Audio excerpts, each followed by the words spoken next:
Hi friends, welcome to మన Bommarillu. Upcoming రివ్యూలోకి వెళ్ళిపోదాం. గగన్ భూమిని మారువేషంలో ఉన్న ఎస్పీ సూర్య నుండి కాపాడి కార్లో ఇంటికి తీసుకువస్తూ ఉంటాడు. ఒక్క నిమిషం కార్ ఆపి భూమి వైపు చూస్తూ ఉంటాడు గగన్. భూమి, నిజంగా నేను నిన్ను ప్రేమతో కాపాడాననుకుంటున్నావా, లేకపోతే స్వార్థంతో కాపాడాననుకుంటున్నావా అని అడుగుతారు. బావా, నీ గురించి నాకు తెలుసు. నా వల్ల, నేను అరెస్ట్ అవ్వడం వల్ల నీ చెల్లెలి ఎంగేజ్మెంట్ ఆగిపోయింది. అందుకే పూరి శివల ఎంగేజ్మెంట్ మళ్ళీ జరగాలని నన్ను కష్టపడి కాపాడి ఇంటికి తీసుకువెళ్తున్నావు, అంతే కదా అని అంటుంది భూమి. షటాప్ అని గట్టిగా అరుస్తాడు గగన్. ఒక్కసారిగా భూమి షాక్ అయిపోతుంది. భూమి, ఇన్నాళ్ళు నేను నిన్ను చీకొట్టినా, దూరం పెట్టినా నన్ను అర్థం చేసుకున్నావు. అలాంటిది ఇప్పుడు నేను ఇంత ప్రేమగా మాట్లాడుతున్నానంటే అది కేవలం నువ్వు పెట్టిన కండిషన్స్ వల్లే అనుకుంటున్నావా? శివ పూరిల పెళ్లి వల్లే అనుకుంటున్నావా? నా గుండెల్లో ఉన్న ప్రేమ నీకు తెలియటం లేదా? నా కళ్ళల్లో నీకు కనిపించటం లేదా? నువ్వు పెట్టిన కండిషన్స్ కాదు, నేను నిన్ను మనస్ఫూర్తిగా ప్రేమిస్తున్నాను భూమి.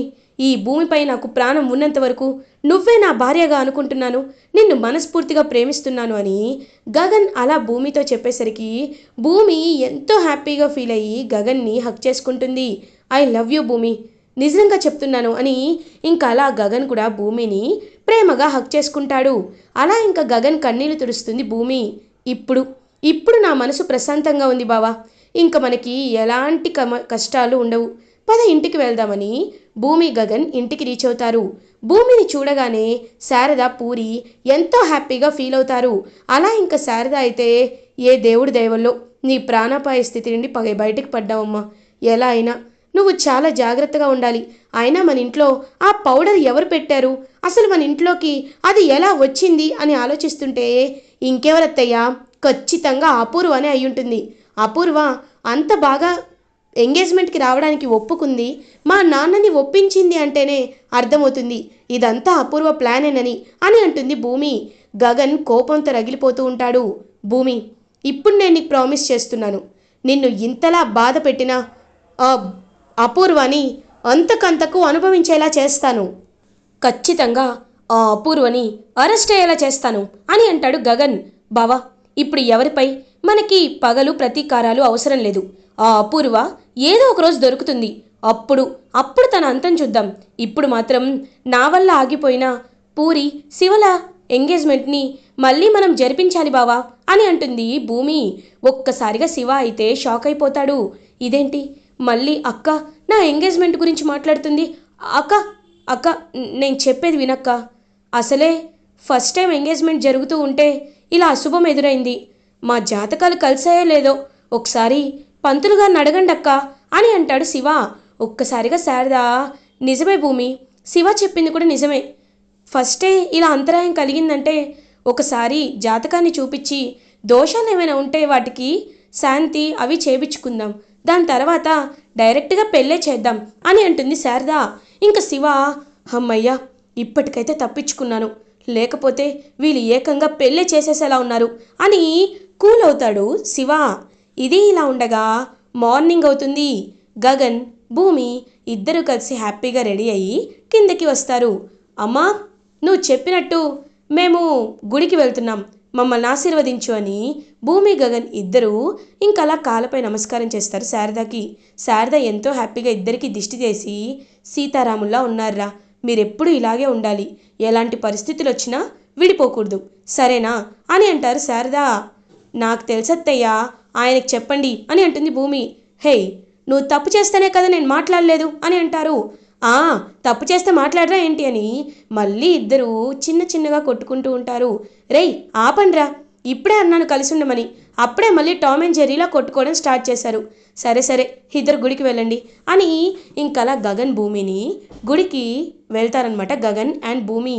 ఇది ఇలా ఉండగా అపూర్వ శరత్చంద్ర దగ్గరికి వచ్చి, బావా నీకో విషయం తెలుసా, ఆ భూమిని ఆ గగన్ రిలీజ్ చేసి తీసుకొచ్చాడంట బావా అని అంటుంది. అయితే ఏంటి, మంచిదే కదా, వాడు చేసిన తప్పుని వాడే ప్రాయశ్చిత్తం చేసుకున్నాడు అని అంటాడు శరత్చంద్ర. దాని గురించి ఎందుకులే బావా, ఏదో మామూలుగా చెప్పాను. అవును, నీకొక విషయం చెప్పాలి అనుకుంటున్నాను. ఎలాగో ఎగ్జామ్స్ అయిపోయాయి కదా, కాబట్టి అదిగో బిందుకి ఒక మంచి పెళ్లి సంబంధం చూస్తే బాగుంటుంది కదా అని అంటుంది. ఒక్కసారిగా బిందు అయితే అలా షాక్లో ఉండిపోతుంది. అత్తయ్య నాకు ఇప్పుడే అని అంటుంది. బిందు, నీకేమీ తెలీదు, నువ్వు ఊరుకో. బావా, ఎగ్జామ్స్ అయిపోయాయి, ఇప్పుడు తను జాబ్ చేసి ఏం సాధిస్తుంది? అయినా జాబ్ చేయాల్సినంత అవసరం కూడా లేదు. ఒకవేళ అంత జాబ్ చేయాలనుకుంటే పెళ్లి తర్వాత జాబ్ చేసుకుంటుంది. ఏ బావా, ఎలాగో ఇందుకి మన చేతులతోనే పెళ్లి చేశాం కాబట్టి ఇప్పుడు బిందుకు కూడా మన చేతులతోనే పెళ్లి చేద్దాం అని అంటుంది. అలాగే అపూర్వ, ఒక మంచి సంబంధం నువ్వే చూడు, ఖచ్చితంగా చేద్దాం అని అంటారు. ఇంకా అలా ఎంతో హ్యాపీగా బిందుకి ఒక పెళ్లి సంబంధం తీసుకొస్తుంది వంశీ లాంటి వాడిని అపూర్వ. అమ్మ, వచ్చే నెల 15వ తారీఖు మంచి ముహూర్తం ఉంది, ఆ రోజు చేసుకోండి అని చెప్పేసరికి బిందు చాలా ఏడుస్తూ బాధపడుతూ ఉంటుంది. ఇది ఇలా ఉండగా భూమి, గగన్ ఇద్దరు కలిసి గుడికి వెళ్ళి దేవుడి దర్శనం చేసుకున్న తర్వాత అలా ఇంకా గగన్ భూమికి ప్రసాదం తినిపిస్తూ ఉంటాడు. నిజంగా ఇదంతా కలలా ఉంది గగన్ బావా అని అంటుంది భూమి. నేను కూడా ఒకప్పుడు ఇది కలే అనుకున్నాను, కానీ తర్వాత అర్థమైంది నువ్వు నా కోసం ఎంత చేశావో. సరే భూమి, మనం బయలుదేరదామా అని ఇంకా అలా భూమి, గగన్ కలిసి హ్యాపీగా వాళ్ళ టైంని అయితే స్పెండ్ చేస్తూ ఉంటారు. ఇంకా భూమి అలా భరతనాట్యం డ్యాన్స్ చేస్తూ ఉంటే గగన్ తన వైపు ఎంతో ప్రేమగా మరచిపోయి చూస్తూ ఉండిపోతాడు. ఇది ఇలా ఉండగా మార్నింగ్ అవుతుంది.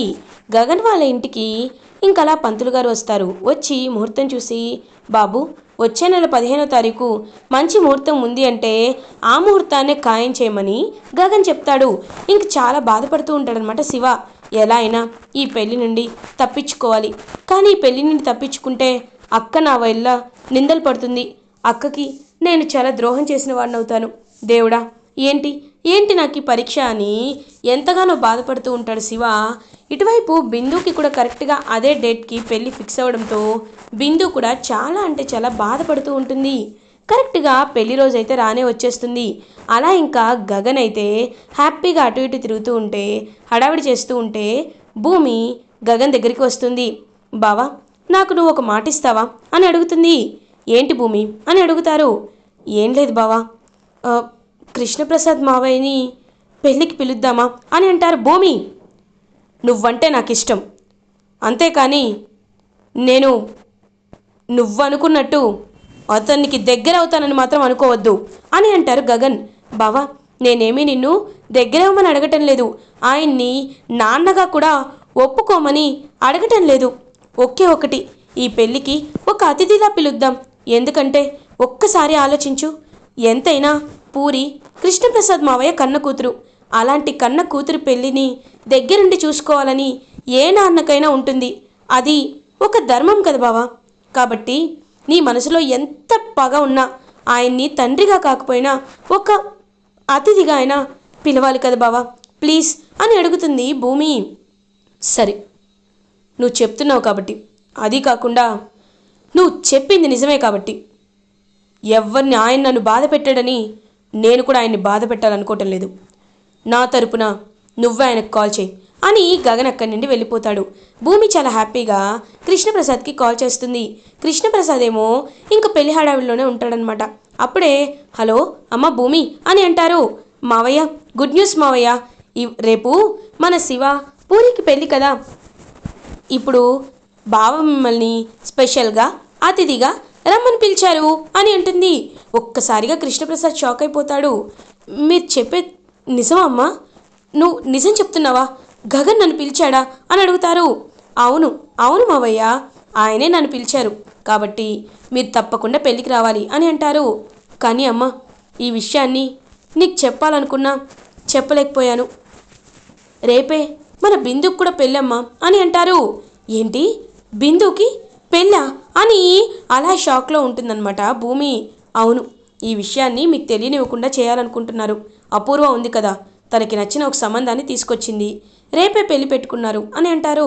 అయ్యో, మరి ఎలా మావయ్య అని అంటుంది. ఏం పర్లేదమ్మా, నేను పొద్దున్న అక్కడికి వస్తాను, తర్వాత ఇక్కడికి వస్తాను అని ఇంకలా కృష్ణప్రసాద్ అయితే శివాపూరిల పెళ్ళికి బయలుదేరతాడు. కరెక్ట్గా అలా పూరి పెళ్ళి జరుగుతూ ఉంటుంది. కృష్ణప్రసాద్ అయితే అలా వచ్చి కన్నీళ్ళు పెట్టుకొని చూస్తూ ఉంటాడనమాట పూరి వైపు. ఇంకా శారద కూడా కృష్ణప్రసాద్ వచ్చినందుకు చాలా హ్యాపీగా ఫీల్ అవుతుంది. అప్పుడే కరెక్ట్గా శివ అండ్ పూరి ఇద్దరికీ ఇంకలా కూర్చోపెడతారు. కాళ్ళు కడిగి కన్యాదానం చేయాలి, వధువు తల్లిదండ్రులు రండి అని అంటారు. వెంటనే గగన్ "ఆ, తల్లిదండ్రుల బదులు అన్న వదినలు చేయొచ్చా పంతులు గారు" అని అడుగుతారు. బాబు, మీ తండ్రి బ్రతికే ఉన్నారా అని అడుగుతారు. "ఆ, అంటే" అని గగన్ సైలెంట్గా ఉండేసరికి "ఆ, మా మావయ్య ఉన్నారు పంతులు గారు" అని అంటుంది భూమి. కాబట్టి తల్లిదండ్రులు బ్రతికే ఉంటే 100% వాళ్ళు చేయడమే ఉత్తమం బాబు. అన్నా వదినలు తల్లిదండ్రుల తర్వాత కదా వచ్చేది. తండ్రి బ్రతికే ఉంటే ఖచ్చితంగా ఆయనతోనే కాళ్ళు కడిగి కన్యాదానం చేయించాలి అని అనేసరికి ఇంకా గగన్ అయితే కృష్ణప్రసాద్ వైపు చూస్తూ ఉంటాడు. ఇంకా భూమి వైపు చూసి సైగ చేస్తాడు.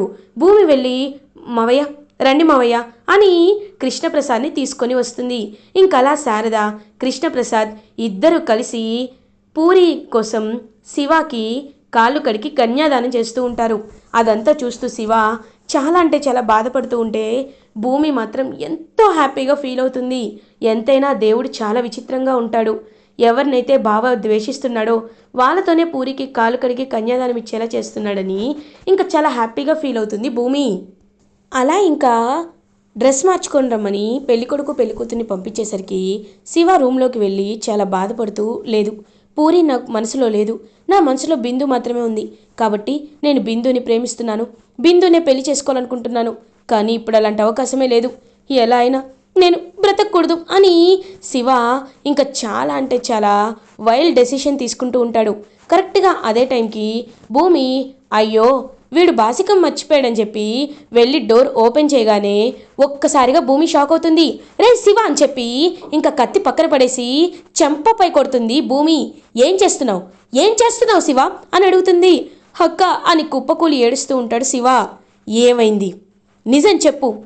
నీకు ఈ భూమిపై ఉన్న రక్త సంబంధం నేను ఒక్కదాన్నే కదా, ఈ అక్కతో కూడా నిజం చెప్పవా" అని అడుగుతుంది భూమి.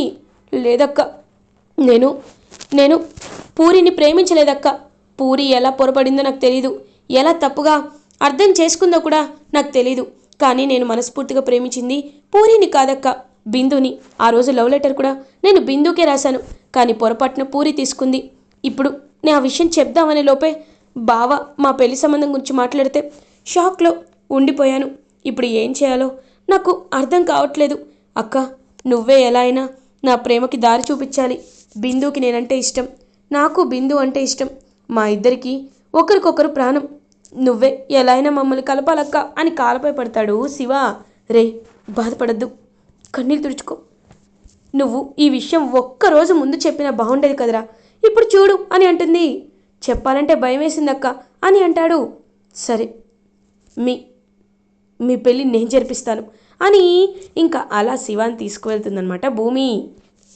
ఇంకా గగనేమో "భూమి, భూమి" అని చెప్పి రూమ్లోకి వచ్చి చూసేసరికి అక్కడ భూమి శివ ఇద్దరు కనిపించరు. ఇదేంటి, భూమి ఎక్కడికి వెళ్ళింది అని మొత్తం వెతుకుతాడు గగన్. ఎక్కడ భూమి అండ్ శివ ఇద్దరు కనబడరు. ఇంకా కాల్ చేస్తూనే ఉంటాడు, కానీ కాల్ చేసినా సరే కనబడరు, లిఫ్ట్ చేయరు. సో గగన్ ఆలోచనలో పడతాడు.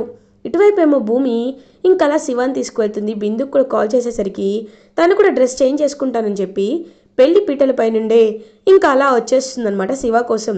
వాళ్ళిద్దరికీ ఒక గుడికి తీసుకువెళ్ళి పెళ్లి చేసి ఇంటికి తీసుకువస్తుంది భూమి. ఒక్కసారిగా పెళ్లి పీటలపై ఉన్న పూరి కుప్ప కూలిపోతుంది. ఇంకా ఫ్యామిలీ మెంబర్స్ అందరూ అలా షాక్లో ఉండిపోతారు. అక్కడికి వచ్చిన బంధుమిత్రులందరూ చూసారా, ఎంతైనా వీళ్ళ ఫ్యామిలీనే ఇలాంటిది. ఒకప్పుడేమో ఎవరో ఈవిని వదిలేశారు వీళ్ళ భర్త, ఇప్పుడేమో పెళ్లి చేసుకోబోయేవాడు ఈ పూరిని వదిలేశాడు. వీళ్ళు మంచి వాళ్ళే, కానీ వీళ్ళ రాతలో దేవుడు ఎందుకు ఇలా రాసి పెడుతున్నాడో ఎవరికీ అర్థం కావట్లేదని మాట్లాడుకొని అక్కడి నుండి వెళ్ళిపోతూ ఉంటారు. అదంతా విన్న గగన్కి చాలా అంటే చాలా బాధేస్తుంది. ఇంకా అలా గగన్ అయితే భూమి వైపు కోపంగా చూస్తూ ఉంటే భూమి ఏమో గగన్ వైపు పాపం చూస్తూ, "బావా, వాళ్ళిద్దరూ ప్రేమించుకున్నారు కాబట్టే నేను ఇలా చేశాను, లేకపోతే నేను ఇలా చేసేదాన్ని కాదు బావా" అని అంటే ఇంకా భూమితో ఏమీ మాట్లాడకుండా అక్కడి నుండి అయితే వెళ్ళిపోతాడనమాట గగన్. ఇలా ఎపిసోడ్ ఎండ్ అవుతుంది. ఫర్దర్ ఎపిసోడ్ రివ్యూస్ ముందుగా మీకు కావాలి అనుకుంటే మా ఛానల్ని సబ్స్క్రైబ్ చేసుకోండి. Thanks for watching.